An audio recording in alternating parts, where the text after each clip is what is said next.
See, my unfortunate thing was that the J&K government had nothing to do with Afzal Guru's execution.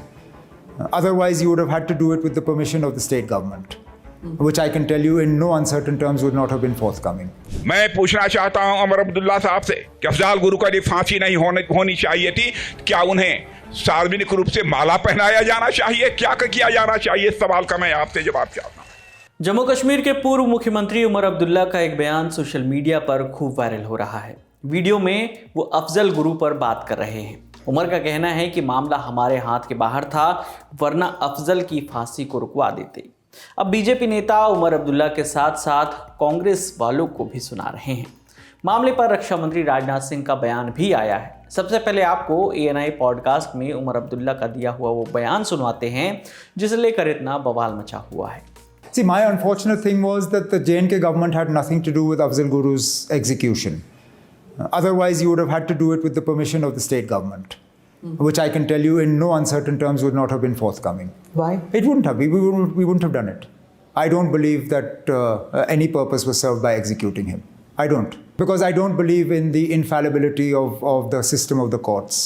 And evidence has shown us time and time again that may not be in India, but in places where you have executed people and then found that you were wrong. खबर में आगे बढ़ने से पहले आपको बताते चलें कि अफजल गुरु 2001 में संसद पर हुए आतंकी हमले का मास्टरमाइंड था। 9 फरवरी 2013 को जब अफजल गुरु को फांसी दी गई, उस समय उमर अब्दुल्ला जम्मू कश्मीर के मुख्यमंत्री थे। अफजल को फांसी पर लटकाए जाने के बाद कश्मीर में उनकी सरकार को काफ़ी नाराज़गी का सामना करना पड़ा था। उसी के संबंध में उमर से सवाल किया गया था, जिसके जवाब में उनका कहना था कि अगर मामला उनके कंट्रोल में होता तो वो फांसी रुकवा देते। अब बात उमर के बयान पर रक्षा मंत्री राजनाथ सिंह की प्रतिक्रिया की। उनका कहना है कि उमर अब्दुल्ला को आतंकवादियों से हमदर्दी है। भारत सरकार अगर उसे फांसी ना देती तो क्या माला पहनाकर सम्मान करती? मैं पूछना चाहता हूं उमर अब्दुल्ला साहब से कि अफजाल गुरु का फांसी नहीं होनी चाहिए थी, क्या उन्हें सार्वजनिक रूप से माला पहनाया जाना चाहिए, क्या किया जाना चाहिए? इस सवाल का मैं आपसे जवाब चाहता हूं। और ये लोग कहते हैं हम फिर से 370 को बहाल करेंगे। बहनों भाइयों, यहां पर 5 सालों में आपको जानकर खुशी होगी, शायद आंकड़ों की जानकारी आपको नहीं होगी।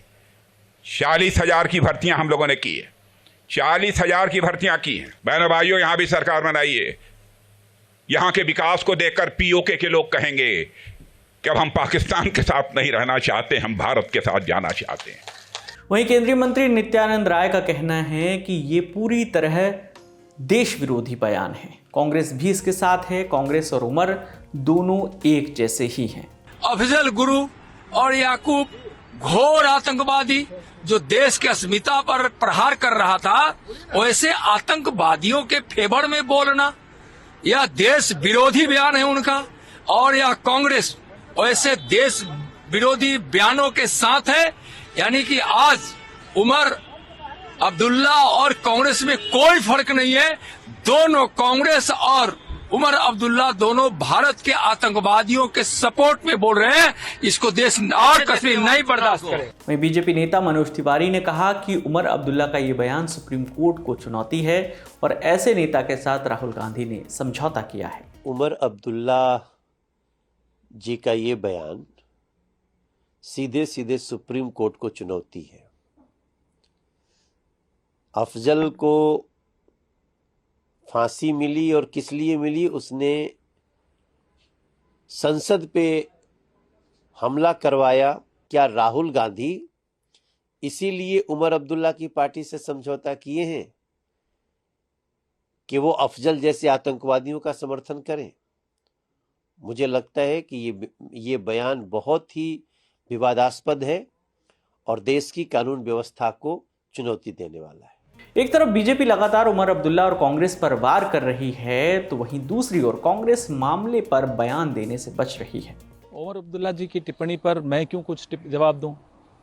क्या अमित शाह जी, चंद्रबाबू नायडू जी की हर टिप्पणी पे जवाब देते हैं या नीतीश कुमार जी की हर टिप्पणी पे जवाब देते हैं? देते हैं तो मैं उनसे कुछ सवाल पूछूंगा अमित शाह जी से।